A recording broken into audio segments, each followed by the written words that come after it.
Hi friends, మన మాతృభాష అయిన తెలుగులో మాట్లాడుతూ ఇంగ్లీష్ భాషల్లో విద్య నేర్చుకుంటూ సంస్కృత భాష రాకపోయినా సరే, సంస్కృతం గురించి తెలియకపోయినా సరే, సంస్కృతం వేద భాష అని, సంస్కృతం దేవ భాష అని నమ్మి సంస్కృతంను నెత్తిన పెట్టుకునే కొంతమంది బుర్రతక్కువ దద్దమ్మలు ఉన్నారు.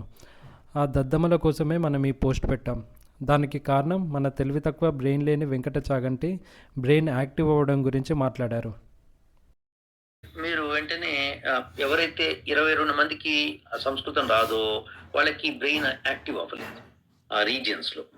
సో అవ్వాల్సిన రీజియన్స్లో అయితే మీరు అనొచ్చు సంస్కృతం వచ్చు కాబట్టి అర్థం చేసుకునే ప్రయత్నంలో అది అయింది అని. అయితే వాళ్ళు ఏం చేశారంటే కొన్ని సంస్కృత పదాలని పెట్టారు శ్లోకం రూపంలో, దానికి అర్థం లేదు, జస్ట్ అలా పదాలు పెట్టేసేసి దాన్ని కూడా మధ్యలో వినిపించారు. అప్పుడు యాక్టివిటీ లేకుండా పోయింది. సో దీన్ని బట్టి అర్థం అయ్యే సంస్కృత శ్లోకాలు మంత్రాలతోనే యాక్టివేట్ అవుతుంది. అర్థం కానీ సంస్కృతం మాట్లాడేస్తుంటే యాక్టివేట్ అవ్వలేదు. అంటే సంస్కృత భాష నేర్చుకున్న వారికి మాత్రమే బ్రెయిన్ యాక్టివ్ అవుతుందంట. మిగతా ఏవైనా భాషలు నేర్చుకుంటే బ్రెయిన్ యాక్టివ్ అవ్వదంట.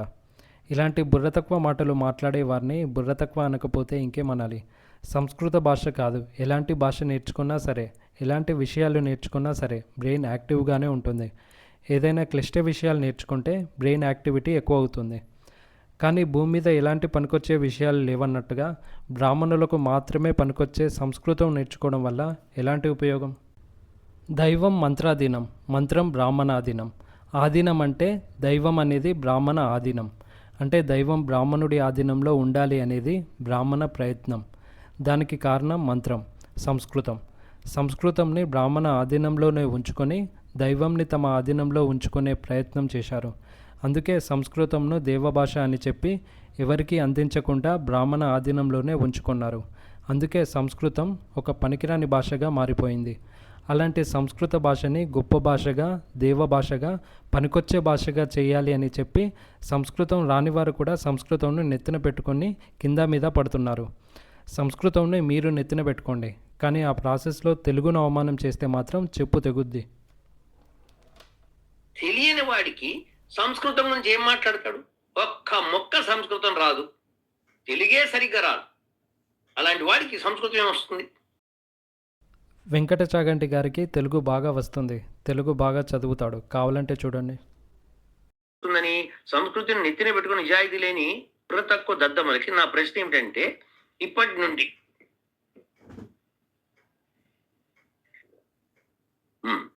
ఇప్పటి వరకు అనే పదాన్ని ఇప్పటి నుండి అని చదువుతున్నాడు.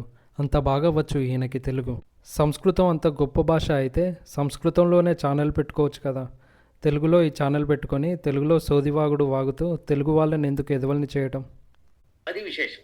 సో థింక్ రేషనల్లీ అది ఉంది కదా, థింక్ అబౌట్ హిడెన్ ట్రూత్స్ అట. ఓబ్బో hidden truths, think about hidden truths అయితే కనుక వేదం చదువు నాయన, అప్పుడు నీకు హిడెన్ ట్రూత్స్ బాగా కనిపిస్తాయి. సో ఏదో చెత్త పోస్టులు పెట్టకండి.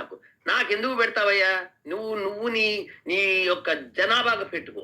ఓకే, ఏదో కూడా. మేము సంస్కృతం చదివి ట్రూత్ తెలుసుకోవాలంటే సంస్కృతం నిజంగా గొప్ప భాష అని మాకు తెలియాలి కదా. మాకు తెలియాలంటే మీరు సంస్కృతం నిజంగా గొప్ప భాష అని నిరూపించాలి. అది నిరూపించకుండా ఎదవ ప్రయోగాలు చేసి ఎదవ సోది చెప్పి ఎదవల్లాగా ఎందుకు మారుతారు?